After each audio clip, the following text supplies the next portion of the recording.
Assalamualaikum warahmatullahi wabarakatuh. Halo, apa kabar anak-anakku? Mudah-mudahan hari ini kita masih diberikan kesehatan dan ketetapan iman, sehingga kita bisa tetap semangat untuk pembelajaran. Walaupun pembelajaran jarak jauh, karena memang kondisi pandemi saat ini sangat tidak kondusif. Untuk hari ini PPKN yang akan kita lakukan pembahasan tentang materi.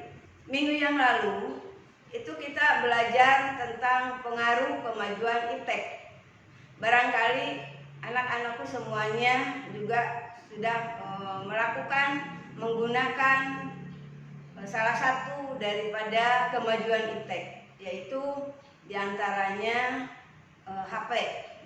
Nah, ini tentu saja HP ini akan membawa pengaruh yang besar terhadap kehidupan sehari-hari yang dilakukan oleh kalian semua. Pengaruh yang berdampak di dalam kehidupan sehari-hari itu tentu saja ada dampak positif dan negatifnya. Salah satu contoh di dalam bidang politik itu adalah berkaitan dengan munculnya kebebasan berpendapat, kemudian keterbukaan. Nah, di dalam penggunaan HP dengan adanya keterbukaan dan kebebasan berpendapat, ini akan berdampak yang dapat dikatakan positif dan negatif. Yang negatif tentu saja akan menimbulkan dampak yang lebih luas terhadap bangsa dan negara. Nah, oleh karena itu, hari ini kita kaitkan pengaruh dampak tersebut kepada dinamika persatuan dan kesatuan bangsa dalam konteks negara Republik Indonesia, ya. Karena di situ dengan keterbukaannya, maka banyak informasi yang mungkin saja informasi yang tidak bertanggung jawab, sehingga berpengaruh juga kepada perseorangan dan menimbulkan kekurangan aratan daripada persatuan dan kesatuan bangsa. Nah, sekarang kita menginjak kepada bab 4, yaitu dinamika persatuan dan kesatuan bangsa dengan konteks negara NKRI atau Negara Kesatuan Republik Indonesia. KD yang akan didapatkan hari ini, ya, yang akan dicapai hari ini, yaitu mengevaluasi dinamika persatuan dan kesatuan bangsa sebagai upaya menjaga dan mempertahankan negara Kesatuan Republik Indonesia.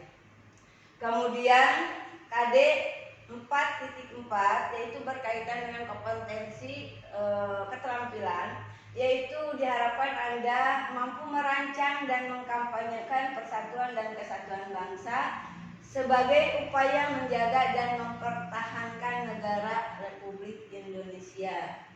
Itu untuk hari ini kompetensi yang akan dicapai oleh kalian semua di dalam pembelajaran. Selanjutnya, di dalam KD 3.4 yaitu diantaranya ada 2 bagian yang harus Anda ketahui, yaitu berkaitan dengan hakikat NKRI. Hakikat NKRI itu kita harus perlu tahu konsep negara kesatuan, di mana konsep negara kesatuan itu dapat juga diuraikan. Pertama adalah pengertian negara, yang kedua unsur terbentuknya negara, yang ketiga fungsi negara, yang keempat tujuan negara, yang kelima pengertian negara kesatuan. Baik, sedikit kita ulas, ya. Pengertian negara itu adalah suatu organisasi atau badan yang tertinggi di suatu wilayah negara yang berwenang untuk mengurus kepentingan seluruh anggota masyarakat atau bangsanya, dan berkewajiban untuk mensejahterakan, melindungi, dan mencerdaskan kehidupan bangsa. Itu pengertian negara. Yang kedua, unsur terbentuknya negara. Ini dapat dibedakan menjadi 2.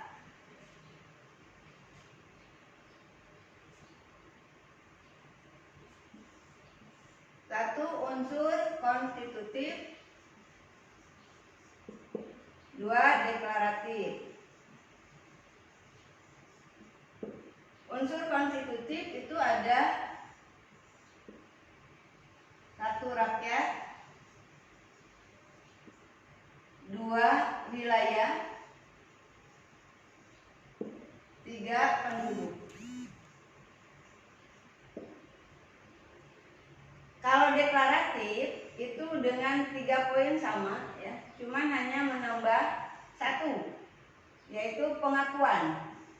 Adanya ini pengakuan. Rakyat, wilayah, penduduk, dan pengakuan. Pengakuan dibagi 2. 1 pengakuan secara de facto. Yang kedua secara real, sejarah.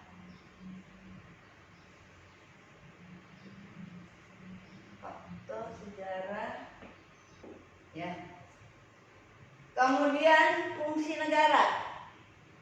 Fungsi negara ini adalah berkaitan dengan kelembagaan. Jadi di dalam penyelenggaraan pemerintah suatu negara, maka yang menjadi pelaksananya itu adalah lembaga tinggi. Lembaga tertinggi negara semuanya, mencakup eksekutif, legislatif, yudikatif. Kemudian tujuan negara. Tujuan negara ini secara umum memang banyak. Artinya bukan hanya di Indonesia saja, tapi di luar negeri juga banyak tujuan negara yang diharapkan oleh seorang pimpinan negara atau pemerintah negara. Ada yang ingin mensejahterakan rakyat,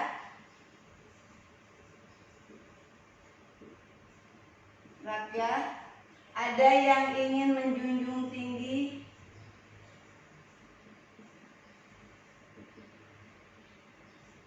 hak dan kewajiban,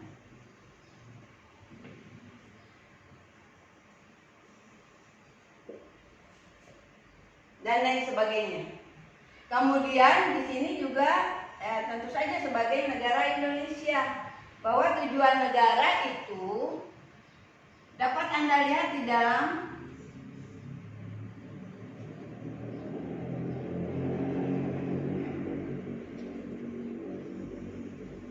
pembukaan.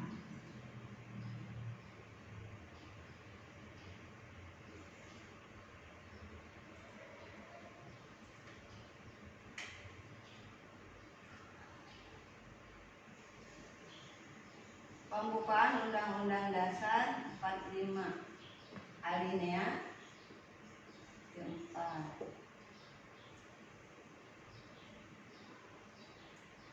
Itu tujuan negara. Kemudian pengertian negara kesatuan, bahwa di sini akan melihat bahwa negara Indonesia itu merupakan kesatuan daripada berbagai wilayah. Jadi dapat dilihat dari kewilayahannya, di mana negara Indonesia yang secara geografis itu bahwa wilayah negara Indonesia yang membentang di antara dua benua dan 2 samudra ya.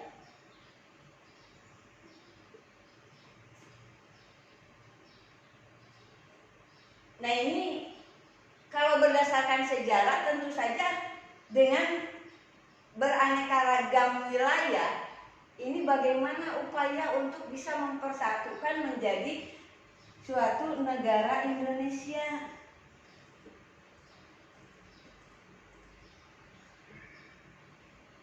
Nah ini tentu saja kita harus melihat kepada bagaimana sejarah Indonesia mulai dari perjuangan bangsa Indonesia masa revolusi sampai sekarang. Tentu itu ada tahapannya.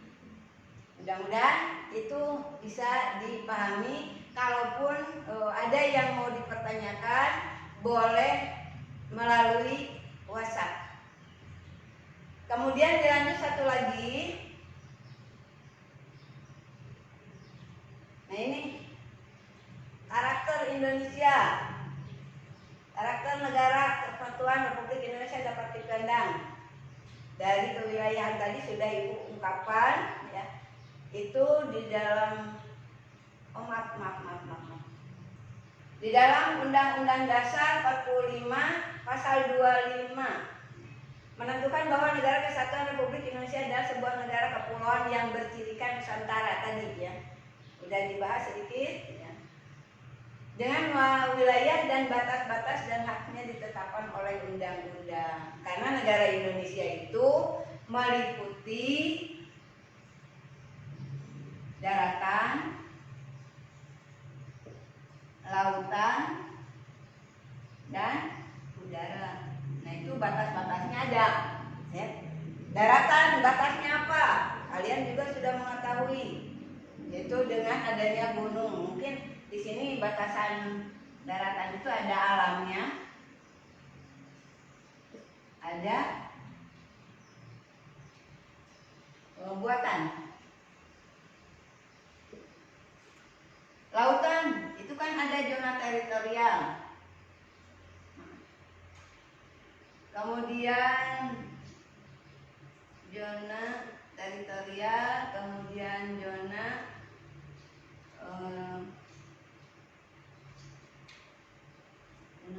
tambahan ya, zona tambahan. Kemudian batas kontinen ekstrateritorial. Nah ini ya, itu wilayah negara. Nah ini tentu tadi kembali lagi perjuangannya bangsa Indonesia untuk mempersatukan menjadi negara kesatuan ini kita melihat daripada sejarah. Kita lanjut. Nah inilah sejarah perjuangan bangsa Indonesia di dalam mencapai persatuan dan kesatuan bangsa dari masa ke masa. Nah ini ada masa revolusi mulai tanggal 18 Agustus 1945 sampai 27 Desember 1949. Nah di situ Anda harus mencari nanti bentuk negaranya, kemudian bentuk pemerintahannya,